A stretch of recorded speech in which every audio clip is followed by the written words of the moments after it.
Maintenant, nous tourner vers l'avenir de notre univers. Que deviendra-t-il dans des milliards et des milliards d'années? Aura-t-il un jour une fin? Et si oui, laquelle? بل يريد الإنسان ليفجر أمامه يسأل أيان يوم القيامة.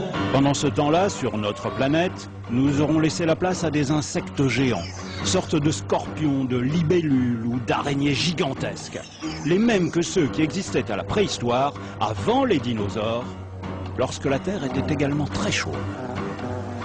Mais la course des millénaires continuera, inexorable.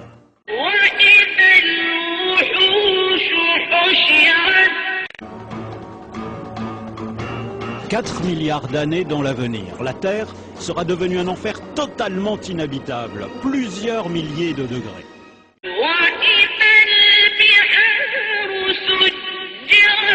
Et en épuisant son hydrogène, le Soleil continuera à enfler. Il fera de plus en plus chaud dans tout le système solaire. L'homme devra fuir de plus en plus loin, vers les grands satellites de Jupiter et de Saturne, aujourd'hui mondes glacés, mais qui à cette époque lointaine seront devenus habitables. فإذا برق البصر وخسف القمر وجمع الشمس والقمر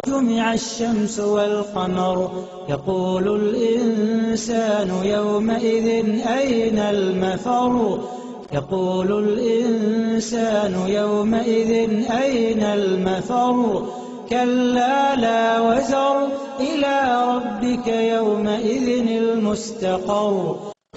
À cet instant, deux théories s'affrontent. Soit la masse du Soleil est plus grande que ce qu'on pense aujourd'hui, et dans ce cas il pourrait s'effondrer sur lui-même et se transformer en ce qu'on appelle un trou noir. Là les choses iraient très très vite, en moins d'une heure, son diamètre ne serait plus que de 3 km, il absorberait tout ce qui passe à proximité et rien, pas même la lumière, ne pourra s'en échapper.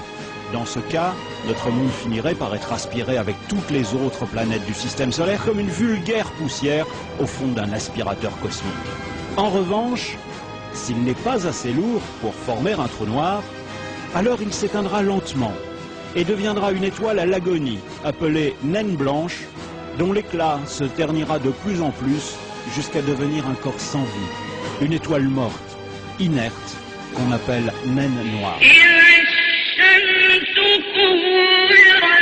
Plus loin que prévu, ce qui signifie bien que l'expansion de l'univers s'accélère peut-être sous l'effet d'une force mystérieuse que les astrophysiciens appellent l'énergie noire.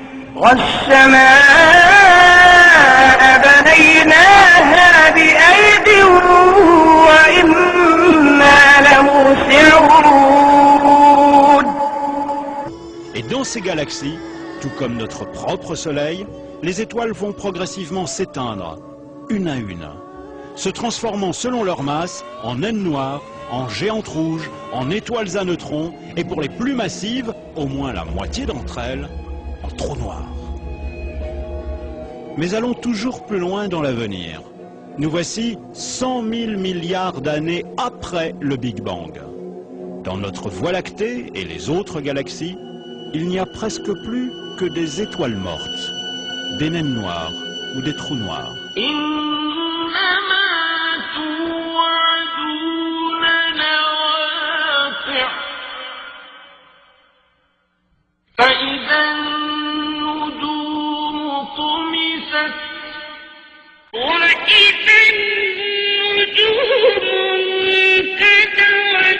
La matière à son tour commencera à se désagréger.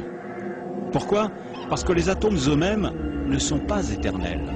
Les protons, les noyaux des atomes, auront atteint leur limite de vie dans 1 milliard de milliards de milliards d'années. Alors, les carcasses inertes des planètes et des étoiles partiront elles-mêmes en poussière. Enfin, l'univers tout entier pourrait s'évaporer dans le froid et le néant.